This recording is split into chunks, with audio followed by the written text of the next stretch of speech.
Davis का सिद्धांत पढ़ रहे थे, सिद्धांत पढ़ चुके थे, आज इनकी पढ़नी है आलोचना।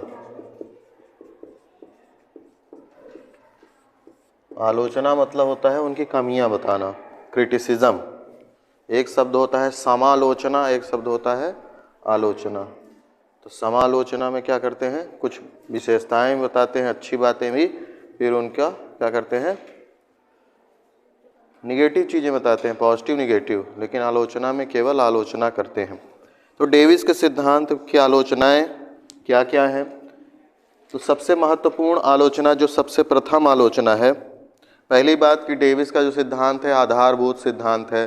सबसे पहला सिद्धांत है किसके लिए? अपर्दन चक्र के लिए। ठीक है, इसके पहले किसी ने काम नहीं किया था, डेविस ने शुरुआत की, तो उन्होंने सामान्य अपर्दन चक्र सिद्धांत दिया। अब उनकी आलोचनाओं में सबसे पहली आलोचना जो है, सबसे पहली आलोचना यही है कि डेविस ने कहा था कि सबसे पहले क्या होगा? उत्थान होगा। उत्थान होने के बाद क्या होगा? अपर्दन होगा। यही सबसे बड़ी आलोचना है। क्यों? क्योंकि जो अंतर्जात बल और बहिर्जात बल होते हैं, वो ऐसा नहीं है कि पहले अंतर्जात बल कार्य कर लेगा फिर बहिर्जात बल कार्य शुरू करेगा। एक ही समय पर दोनों बल कार्य करते रहते हैं।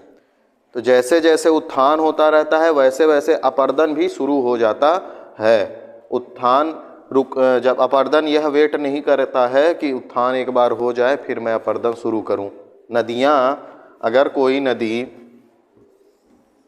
इतना उत्थान है, बह रही है, तो अपर्दन कर रही है, तो क्या ये इंतजार करेगी कि पूरा उत्थान हो जाए तब तक मैं अपर्दन ना करूं?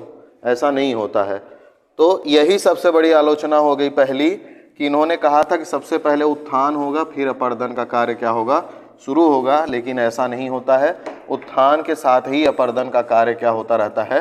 होता रहता है। तो पहली आलोचना कि इन्होंने माना कि उत्थान ही सबसे पहले होगा। दूसरी आलोचना, इन्होंने माना था कि उत्थान जो है अल्पकालीन होता है।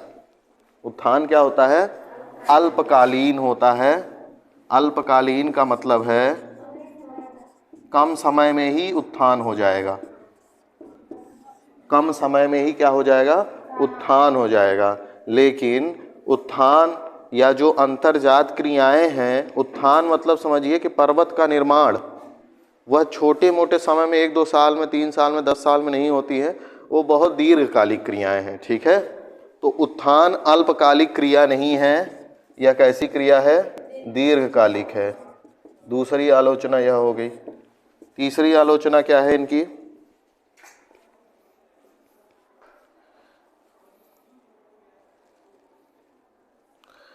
तीसरी आलोचना, इन्होंने कहा कि पहले उत्थान होगा फिर अपर्दन होगा, और अपर्दन की कई अवस्थाएं बताया है, युवावस्था, प्रौढ़ावस्था, वृद्धावस्था।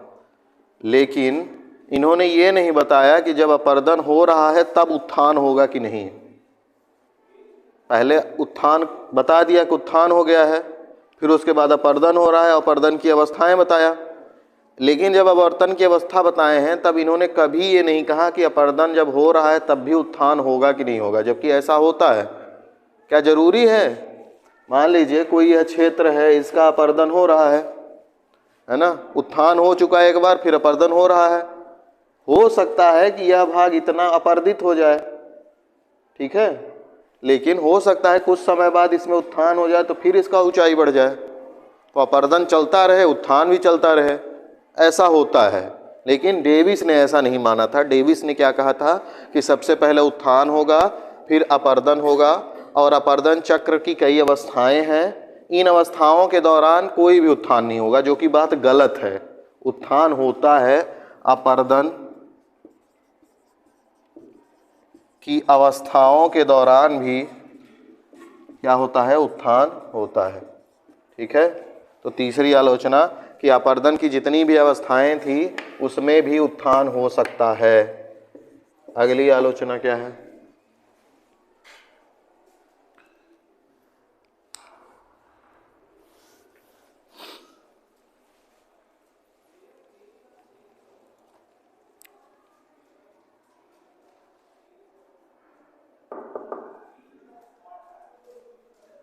ठीक है,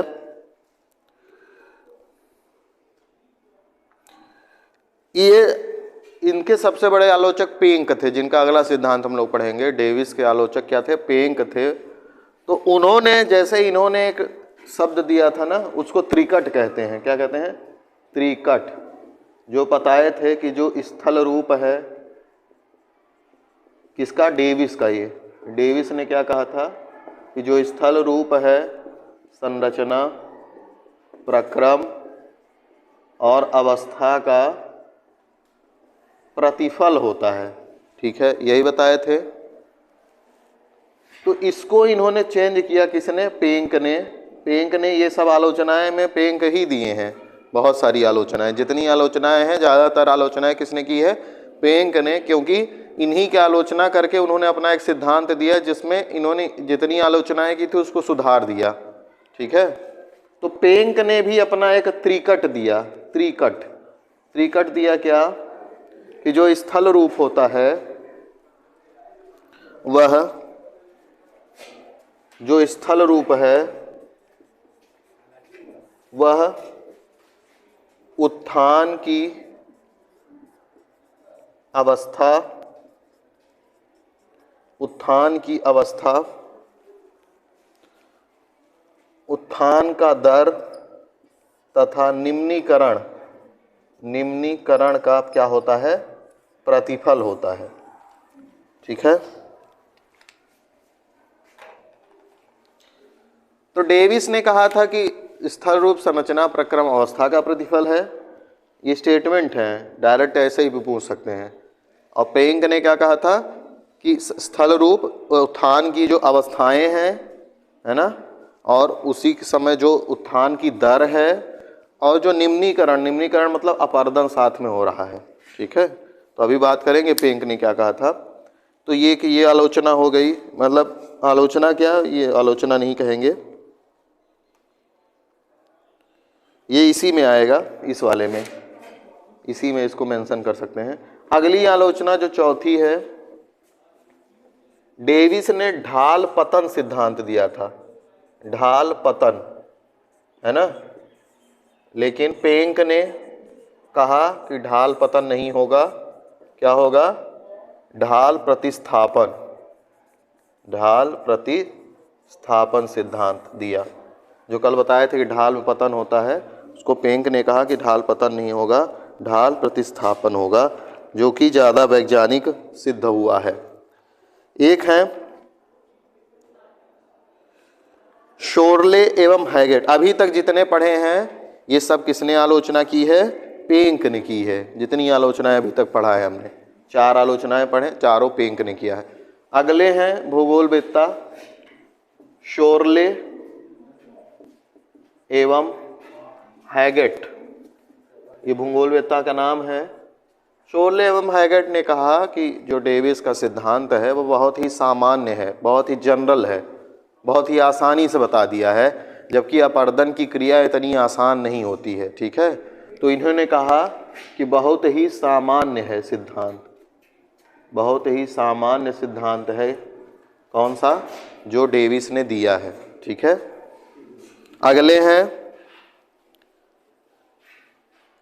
अगला जो आलोचना की गई है वो की गई है हैक एवं स्ट्रॉलर के द्वारा। तो 5वीं आलोचना हो गई। 6वीं आलोचना की गई है हैक एवं स्ट्रॉलर द्वारा। हैक एवं स्ट्रॉलर ने गतिक संतुलन सिद्धांत दिया। हैक एवं स्ट्रॉलर ने गतिक संतुलन सिद्धांत दिया, जिसमें उन्होंने बताया कि अपर्दन, जो अपर्दन चक्र है, गतिक संतुलन सिद्धांत दिया, उसका मतलब यह है कि अपर्दन चक्र की जो घटना हो रही है उसमें अपर्दन और उत्थान दोनों के अंतर समन्वय पर आधारित होता है, या दोनों की अंतर क्रिया पर आधारित होता है। किसने कहा है ये? हैक एवं स्ट्रॉलर ने अपने गतिक संतुलन सिद्धांत में डेविस की आलोचना करते हुए कहा कि जो अपर्दन चक्र है वह अपर्दन और उत्थान की अंतरक्रिया का प्रतिफल है। ठीक है, मतलब अपर्दन और जो उत्थान है वो साथ साथ घटित होते हैं, उसी के कारण जो है स्थलाकृति का निर्माण होता है। यह किसने कहा है? हैक एवं स्ट्रॉलर ने कहा है। ठीक है, तो ये सब थी डेविस के सिद्धांत की आलोचनाएं। 6 आलोचनाएं हैं। कभी कभी आपसे डायरेक्ट आलोचना ही पूछ लिया जाता है। मान लीजिए 4 नंबर में आलोचना ही पूछ लिया तो ये सब लिख देंगे। पूरा सिद्धांत जब पूछते हैं 15 नंबर का, तो उसमें आपको सिद्धांत भी बताना है, चित्र भी बनाने हैं और आलोचनाएं भी करनी है। कभी कभी दोनों में तुलना भी पूछते हैं, अंतर बताइए, तो ये सब अंतर ही है। जैसे यहाँ पे अंतर ही है ना, इन्होंने पहले उत्थान कहा फिर अपर्दन कहा, लेकिन इन्होंने कहा है पेंक ने कि उत्थान अपर्दन साथ साथ होता रहता है। इन्होंने कहा कि अल्पकालिक है, लेकिन पेंक ने कहा है दीर्घकालिक है। इन्होंने कहा है कि अपर्दन की अवस्थाएं होती हैं और उन अवस्थाओं के समय अपर्दन नहीं होता है, जबकि पेंक ने कहा है कि अवस्थाओं में भी अपर्दन होता रहता है। ढाल पतन दिया है डेविस ने और ढाल प्रतिस्थापन दिया है पेंक ने, तो 4 तो यही हो गई है ना। थोड़ा सन का भी दे देंगे कि कितने सन में, है ना, कितने सन में दिया गया था, ये हम बताए नहीं, हम आपको कल बता देंगे कब दिया गया था डेविस द्वारा। कितने सन में डेविस ने दिया था, कितने सन में पेंक ने दिया, और कहाँ के थे डेविस, कहाँ के थे पेंक, तो ये सब अंतर बना लेंगे आप लोग। ठीक है, इस तरह से हम लोगों ने डेविस का जो सिद्धांत है वह संपन्न किया। कोई समस्या है इतने में? कोई समस्या नहीं है आलोचना में ना, तो इसको अच्छे से तैयार कर लीजिएगा। ये क्वेश्चन रहेगा ही। 2 जो क्वेश्चन बता रहे हैं डेविस और पेंक, तो 15 नंबर का है आपका। 15 का नहीं आता है, 20 का आता है शायद एक बड़ा क्वेश्चन। 2 बड़े बड़े क्वेश्चन 20-20 नंबर के। 40 नंबर का तो यही हो गया। पेंक,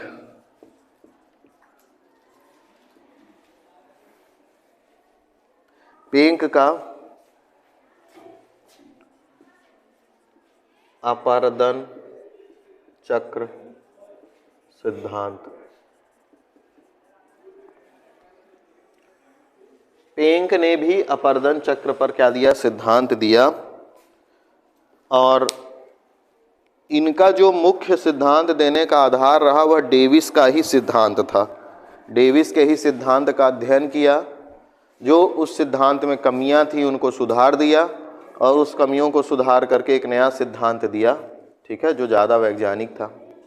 तो जो जो वहाँ की कमियां थी ना, उसको इन्होंने अपने सिद्धांत में शामिल कर लिया है। इन्होंने भी आर्द्र प्रदेशों के लिए ही सिद्धांत दिया है। और आर्द्र प्रदेशों में कौन अपर्दन करता है? नदियाँ। तो इन्होंने भी नदियों को ही अपर्दन का क्या माना है? दूत माना है अपने सिद्धांत में। इन्होंने क्या खास बात कही है? इन्होंने वही खास बात कही है, पहली बात, कि उत्थान जो है वह क्या है? एक दीर्घकालिक क्रिया है, पहली बात, छोटे समय में होगा नहीं। दूसरी बात, उत्थान होता है तो साथ ही साथ में अपर्दन भी होता रहता है, ये नहीं कि उत्थान होगा फिर अपर्दन शुरू होगा। अगला, इन्होंने एक अंतर वहाँ ये भी कर सकते हैं, जो अंतर बता रहे थे, डेविस ने तीन अवस्थाएं मानी है ना अपर्दन में, इन्होंने 5 अवस्थाएं मानी हैं। ठीक है, वो भी अपर्दन मतलब अंतर हो सकता है। तो पेंक ने क्या कहा कि जो नदियां हैं वह उत्थान होता रहता है, अपर्दन की क्रिया होती रहती है। ठीक है, नदियां ही अपर्दन कर रही हैं, उत्थान के साथ अपर्दन भी हो रहा है, 5 अवस्थाएं होती हैं और वही अपर्दन का कार्य होता रहेगा। और एक स्थिति ऐसी आएगी, पूरा सतह जो है वो आधार तल को प्राप्त कर लेगा। सी लेवल जो है नदियों के लिए समुद्र तल है, आधार तल, उसको प्राप्त कर लेगा। फिर एक मैदान बनेगा जिसको वहाँ जो पेनी प्लेन कहते थे, वहाँ पेनी प्लेन कहते थे ना, यहाँ उसका दूसरा नाम हो जाता है जिसको कहते हैं इंड्रम्फ। वही मैदान बनता है, वैसा ही समतल प्राय मैदान जिसको वहाँ पेनी प्लेन कहता था कौन? डेविस। उसको पेंक ने क्या कहा है?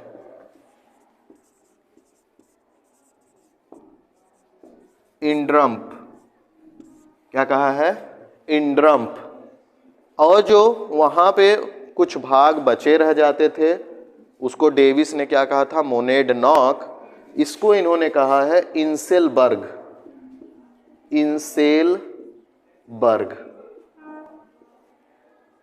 ठीक है, यह भी एक अंतर ही है। अगर अंतर पूछा जाता है आपसे, डेविस ने अपने समतल प्राय मैदान का नाम पेनी प्लेन रखा है, और जो कुछ उस सतह का टुकड़ा या जो उठे हुए भाग कुछ बच जाते हैं उसको उन्होंने मोनेडनॉक कहा है, जबकि पेंक ने क्या कहा है? उस मैदान को इंड्रम्प और इंसेलबर्ग कहा है। यह भी एक अंतर है। इनकी खास बात एक यह थी, खास बात इनके सिद्धांत की यह थी कि इन्होंने, जैसे डेविस ने क्या कहा था कि एक नदी है किसी जगह से प्रवाहित हो रही है, वह आधार तल को प्राप्त कर लेती है तो अपरदन क्या हो जाता है?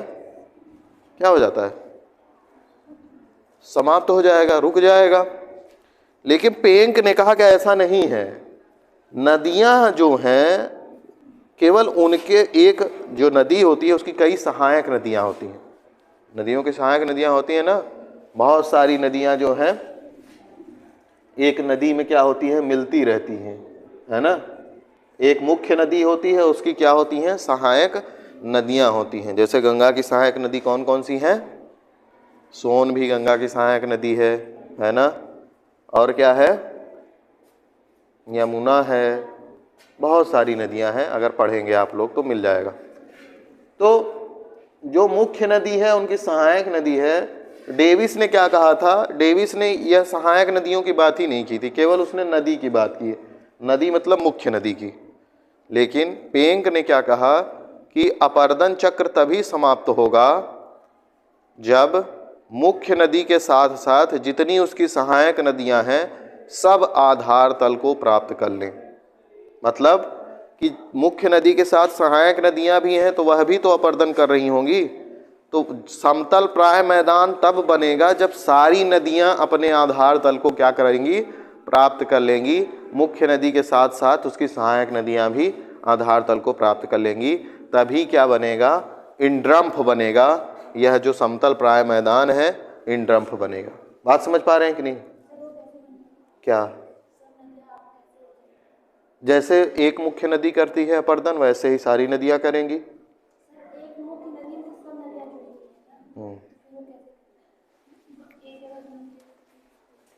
देखिए, मान लीजिए कोई समतल जगह है, ठीक है, यह कोई नदी है, मुख्य नदी प्रवाहित हो रही है ना। यहाँ है समुद्र, यह मुख्य नदी है तो अपने जहाँ जहाँ गुजर रही है वहाँ वहाँ अपरदन का कार्य कर रही है। यह कोई उसकी सहायक नदी है ना, यहाँ से आ रही है यहाँ तक, ठीक है। तो यह जहाँ से गुजर रही है वहाँ तो यह समतलीकरण करती जा रही है, लेकिन जो इसकी नदी सहायक वाली है यह भी तो अपरदन कर रही है, तो साथ में पदार्थ लेके यहाँ पे आ रही है, इसमें मिल रही है ना। तो ये इस नदी का जो पूरा क्षेत्र माना जाएगा, जो नदी का एक बेसिन होता है, बेसिन शब्द सुने होंगे, नदी बेसिन होता है। नदी बेसिन मतलब नदी और उसकी सहायक नदी जितना क्षेत्र तक फैली हुई हैं, जितने क्षेत्र तक फैली हैं उसी को नदी बेसिन कहते हैं, है ना। तो जैसे इसकी जितनी भी, वैसे तो ये होना चाहिए था कि केवल यही क्षेत्र माना जाए, ये इतना ही समतल मैदान बन जाए तो उसको कह दें कि समतल मैदान बन गया। लेकिन पेंक ने कहा कि नहीं, केवल यही इसका क्षेत्र नहीं है, सहायक नदियां भी क्योंकि आके इसी मिल रही हैं तो वह भी इसी नदी का क्या है? पार्ट है।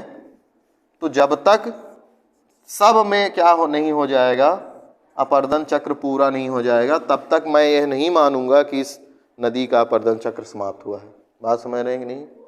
तो जहाँ जहाँ से ये गुजर रही हैं वहाँ भी अपरदन कर रही हैं, तो वहाँ भी समतलीकरण हो रहा है।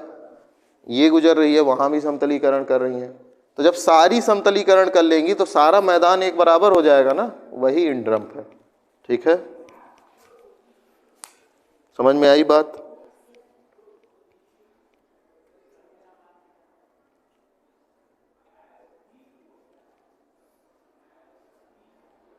ठीक है।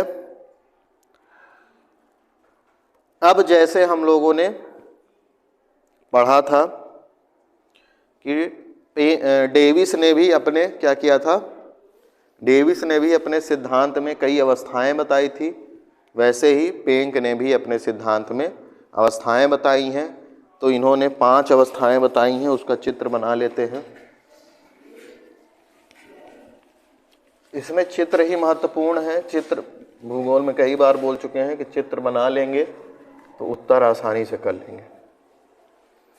तो चित्र कई बार प्रयास कीजिए बनाने का जब पढ़िए, तो ये नहीं कि उसको देखिए, देखने से कुछ नहीं होता है। 1-2 बार देख के बनाएंगे, फिर 1-2 बार आंख बंद करके याद करेंगे, दिमाग पे जोर डालेंगे, थोड़ा गलत होगा थोड़ा सही होगा, धीरे धीरे आपको दिमाग में बैठ जाएगा। फिर बस उसको आपको एग्ज़ाम टाइम में रिवाइज़ करना होगा। नहीं करेंगे तो एग्ज़ाम टाइम में डेविस का पेंक में और पेंक का डेविस में बना के आएंगे, फिर कंफ्यूज रहेंगे क्या बना के आए। तो चित्र पहले बना लेते हैं।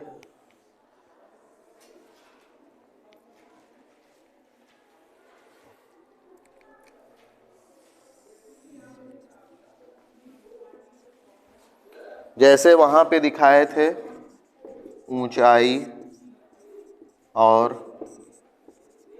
उच्चावच, इस तरफ 5 अवस्थाएं यहाँ दिखाना है।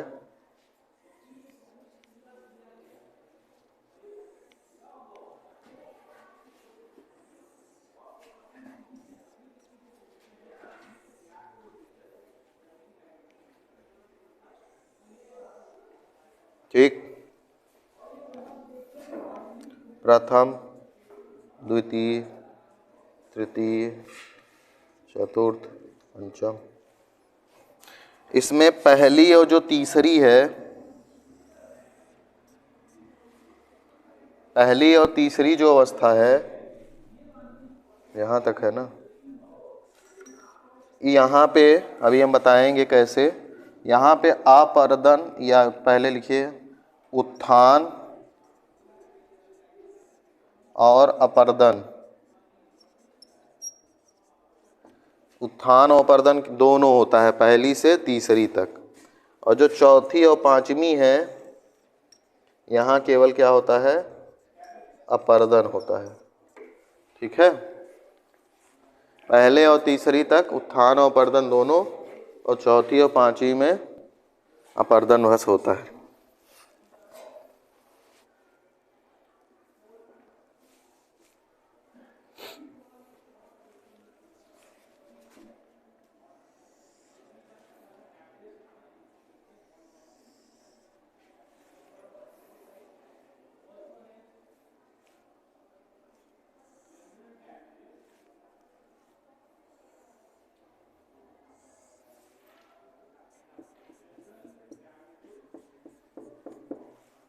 तो उत्थान भी होगा और अपर्दन भी होगा यहाँ तक।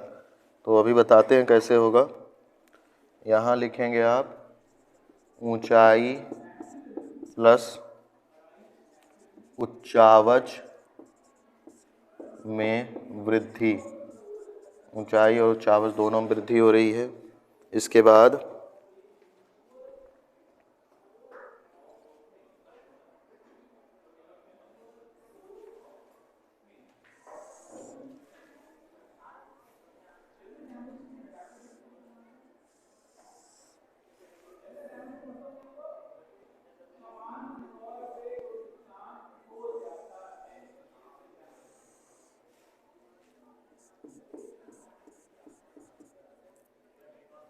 यहाँ पे ऊंचाई में वृद्धि होती है, लेकिन उच्चावच जो है वह क्या होता है, स्थिर होता है। उच्चावच क्या होता है, स्थिर होता है। और फिर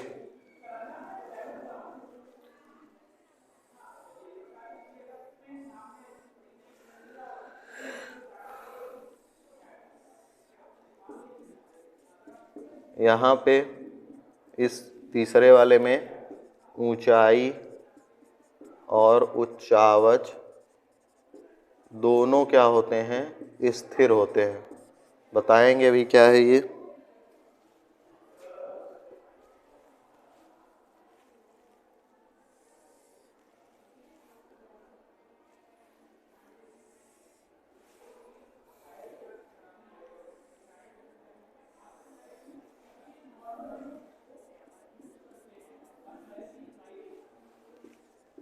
यहाँ ऊंचाई में कमी होती है और उच्चावच क्या होता है, स्थिर होता है।